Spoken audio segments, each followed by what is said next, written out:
Well, good morning, everybody. It's me, Mitch. It's Thursday, August 29th, and welcome to Morning Coffee with Mitch. This is an interesting coffee cup. It says, when this cup is empty, it will be time to poop. Don't ask me where I get these things. You can generally blame my kids. Interestingly enough, oh, drink it if you got it. Interestingly enough, and maybe a little off topic, one of the good things about coffee, I know a lot of people kind of say, it's not for carnivore, but so many carnivores drink it, and it does have some benefits as well. And one of the benefits is a mild laxative effect of coffee. So any of you that have a problem in that department, something I used to have a great deal of, but fortunately don't have anymore because 2 years of carnivore has completely normalized my entire digestive tract with no fiber. Imagine that, no fiber. I let my brain digest everything I've learned over the last day or two, and then without me having to consciously think about it, my brain actually starts processing information like a computer. That's how our brains work. It's how our subconscious works. Evidence of this sometimes is when you try to remember something that's kind of like right on the tip of your tongue. And the harder you try to remember what it is, maybe it's the name of an actor or something that just escapes you. And the more you try to remember, the further away it gets. It's not until you actually forget about it, stop thinking about it, and then a short time later, half an hour, whatever, the name pops into your head. This is your processor, your computer, working on the problem without interference. And when it comes up with the answer, it shoots it into your conscious mind, and it just pops into your head. Well, that's how our mind works. And my mind evidently takes everything that I may have learned, everything new, and tries to insert it into this big picture reality puzzle that I have. And when it comes to certain conclusions, whether they be right or wrong, it kind of pops it into my mind, and I get these thoughts. I get these inspirations, something I want to talk about. As if by magic, they come from somewhere. I understand how it works, and I know where they come from. So I've been learning quite a bit lately. I've been on the subject of artificial sweeteners. My main thrust, as you well know, and maybe are tired of hearing, is that everything, every problem we have with our diet, everything we experience trying to lose weight, all ends up pointing back to carb addiction. And over the past year of doing this YouTube, I've always been focused on carb addiction, but not to the level that I am now. And the level that I focus on it now seems to put off a lot of people. And I understand why. We are mostly, all of us, carb addicts. When you're an addict to anything, that means it gives you pleasure. That's what addiction is. That's how addiction rears its ugly head, by giving us certain neurotransmitter releases in our brain that give us a feeling of pleasure. So indulging in your addiction, I don't care what that addiction is. It may be even gambling. It may be hard drugs. It may be just caffeine or coffee.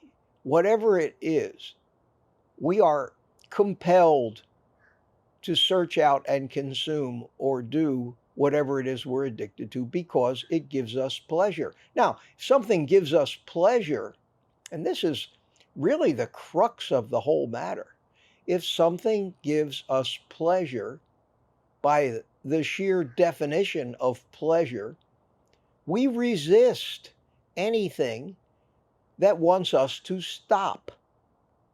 No matter how compelling the argument might be, how logical it might seem, how constructive to our life and our health it might be to give up this addiction, we fight like hell because we're deathly afraid that we'll have to live without that thing that gave us so much pleasure. And I think that carb addiction gives the human animal more pleasure than anything short of sex. And that is, the pleasure of that is a strong motive for us to go out and keep trying to find sex. That's an incredibly strong imperative because the survivability of the race depends on people having sex, or there'd be no reproduction, no procreation. We'd be extinct without that urge.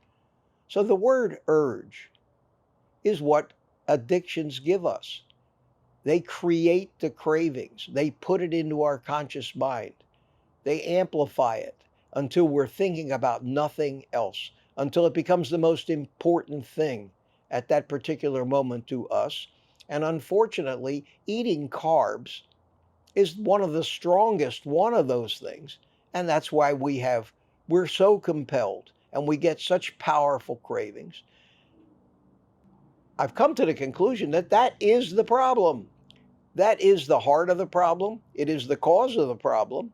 It is the reason why people resist any messaging that tells them they need to give up that problem. And it is the reason why almost everybody who goes on a diet just fails. Those statistics are inarguable. People just fail on their diet. So here comes Mitch. Mitch is talking about carb addiction until he's blue in the face. Puts off a lot of people. They're tired of hearing the message because they don't want. You don't want to accept the fact that until you figure out some way to overcome and cure this carb addiction, you're never going to succeed. And the proof that the American public is just getting fatter and sicker in spite of all of the different diet advice, of the exercise advice, of the medical advice, of eat less, move more, of everybody telling you what the proper diet is. If it doesn't cure your addiction, it doesn't work. Now, I've alienated so many people in the keto community because I harp on my theory, something that you don't hear anywhere else. I have never heard it anywhere else, that by its very nature of still allowing us to indulge in even small quantities of that substance to which we're so hardly addicted,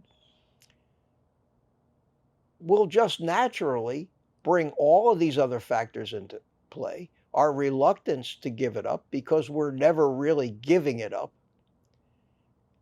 And it just validates what everybody can accept about every other addiction except carbohydrate addiction, because our system is set up to not even acknowledge that it's a thing, let alone the worst thing.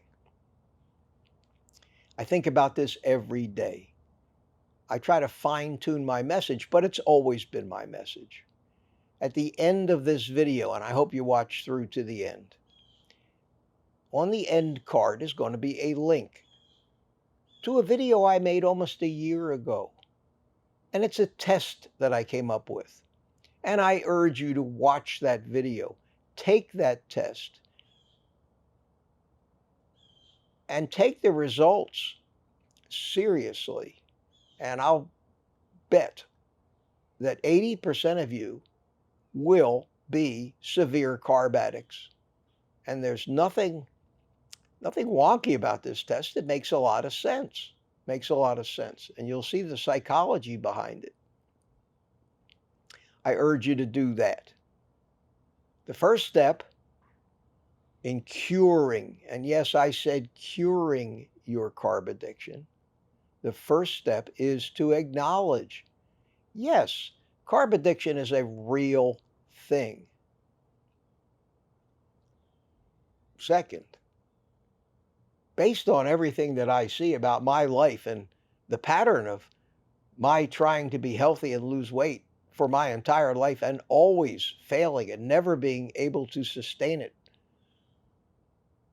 let alone for a year, but not a lifetime especially.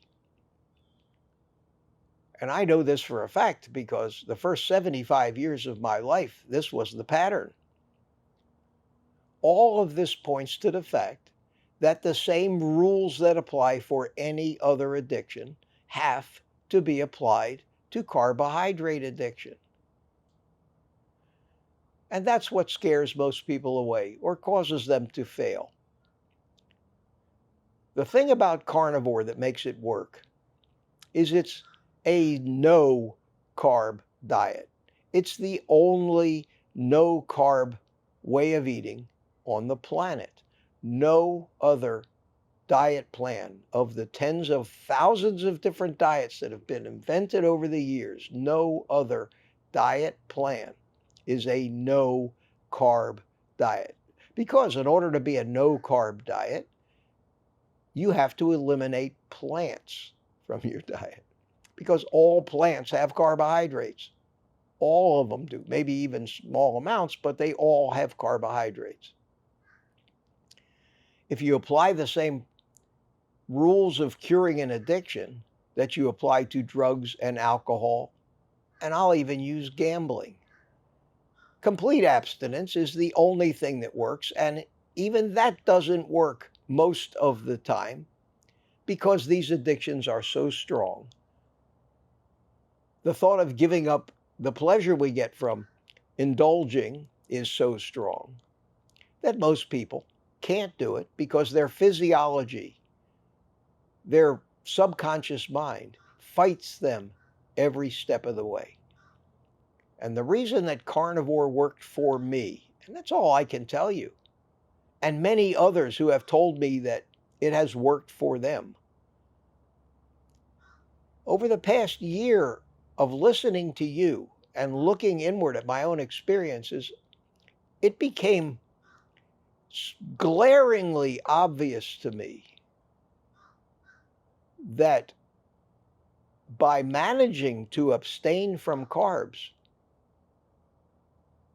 for 30 to 60 days actually made enough physiological changes in your metabolism, converting you from a sugar burner to a fat burner,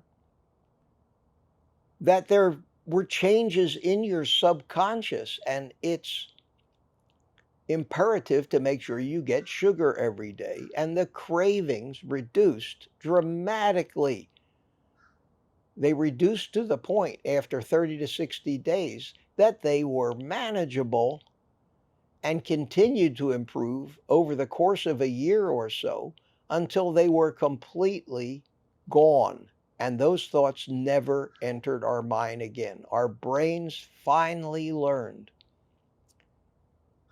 that we can live better and healthier. Without the sugar, we don't need it. And our subconscious began to generate the opposite message. And we now view those substances that we used to be unable to live without, we view those substances now with disgust. And imagine an alcoholic who finally, after years without a drink, has gotten off alcohol. Imagine that he probably now views the alcohol with disgust, remembers the damage it did to him, but still, and here's the important point, one drink will take him right back to square one because his brain will remember the pleasure and will want it again. So an alcoholic can never drink a drop for life. A heroin addict or a cocaine addict can never indulge, not once, not for life. A gambling addict can never go into a casino and sit down at a blackjack table and has to stay away from those things for life. The good news is, once you cure the addiction, it doesn't take much effort. It doesn't take much effort to avoid those things for life. And I've learned that about carbs. It's why I'm afraid to reintroduce any carbohydrates into my diet, because I remember the power that that had over me. And that's at my level of carb addiction. Not everybody is as severe a carb addict as me. So that opens up the possibility that for you, after you've cured this, after a year or so, and if you think you can, that would be the time. If you can't live without broccoli or Brussels sprouts, that might be the time to reintroduce these foods, maybe one at a time, give it a month, see what happens, and see if you don't get what they call creep, whereas you've made the decision to have them once a week, but all of a sudden it's twice a week, 3 times a week. And you have to recognize the fact that you're on a slippery slope back towards square one again. And that's the case for staying on carnivore for life, but not everybody has to. Not everybody has to. Many people who cure an addiction, any addiction, can overcome that slippery slope because maybe they weren't addicted as hard. But the only way you're going to find out is to cure the addiction first. Minimize its effects on you. And then if you think you can't live without this stuff, I don't know personally anybody that gets so much pleasure and thinks it's so delicious to eat broccoli or Brussels sprouts. It's the sweet tasting stuff that's what's dangerous. So I avoid anything with a sweet taste like the plague. I've acknowledged the fact that I'm a carb addict. I know that this works. I've seen evidence that it works in others, but the fact that it worked in me is firsthand, absolute proof positive that this is the way to do it. It's a message people don't want to hear. If I was making recipes about how to make keto pancakes, my channel would be growing much greater than it is, but I wouldn't be true to myself and the reality that I finally learned after all these years. So I'm going to stick to this message. Hopefully more and more people will tune in to listen to it because it is the way. And I'll still remember when I met Ken Berry over a year ago, and he looked at my first video that I did on carnivore, and he left a comment on that video. And the comment said, "Carnivore is the way." At the time, the profound truth of the one little sentence didn't have the meaning that it has to me today. I'll continue to distill and refine all the new information that I get. Change my message maybe a little bit based on new conclusions and new insights. But if you watch me and you watch my videos, you can expect more and more videos like this of me trying to reinforce in your mind the reality of what your problem is and the only path that I'm convinced you can take to get healthy, lose the weight, and be like Mitch when you're 77 years old. Because I think it's nothing short of a miracle to let your own natural physiology operate your organic machinery the way it's supposed to. Going to release a video this afternoon about cooking my mixed grill. Look out for that. I think you're going to love that one. I have my private community live stream tonight. I really enjoy these little morning talks. I'm going to keep doing them. I hope they become more and more popular as more and more people discover them. So with that, I'm going to finish my coffee. Maybe even go with what the cup says. And for the rest of you, take the rest of the day off and eat meat.